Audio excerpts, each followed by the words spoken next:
আমগো সামনে আপনি পড়ছেন 25 বার, গোপনে ওই নামাজই পড়ছেন একবার। নবীজি বলেন একবার গোপনে নফল নামাজ মানুষের চোখের সামনে 25 বার পড়ার সমান।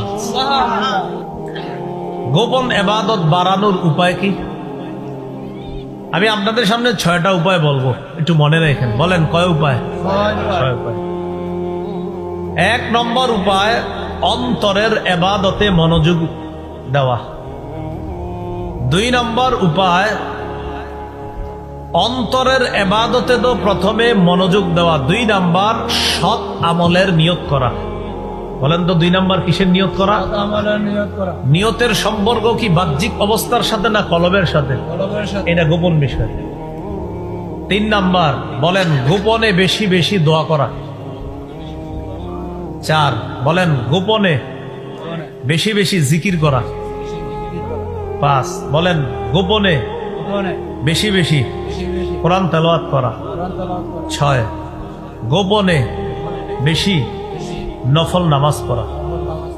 এই 6টা কাজ যদি করেন তাহলে গোপন ইবাদত বাড়ানো যাবে। আমি আবার বলছি, গোপন ইবাদত বাড়ানোর অনেক উপায়, এর মধ্যে 6টা উপায় জানছি আমরা আজকে।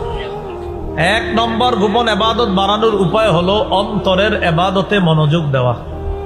2 নম্বর উপায়, সৎ আমলের নিয়ত করা।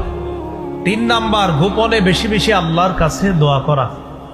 4 নম্বর, গোপনে বেশি বেশি আল্লাহর জিকির করা। 5 নম্বর, গোপনে কোরআন তেলাওয়াত করা। 6 নম্বর, গোপনে বেশি বেশি নফল নামাজ পড়া। 1 নম্বর কি ছিল বলেন তো? অন্তরের ইবাদতে মনোযোগ দেওয়া। এই ব্যাপারে কিছু কথা শুনেন। ওমর ইবনে আব্দুল আজিজ রহমতুল্লাহ আলাইহি নাম শুনছেন? 99 হিজরিতে তিনি খলিফা হলেন। 101 হিজরিতে তিনি ইন্তেকাল করলেন।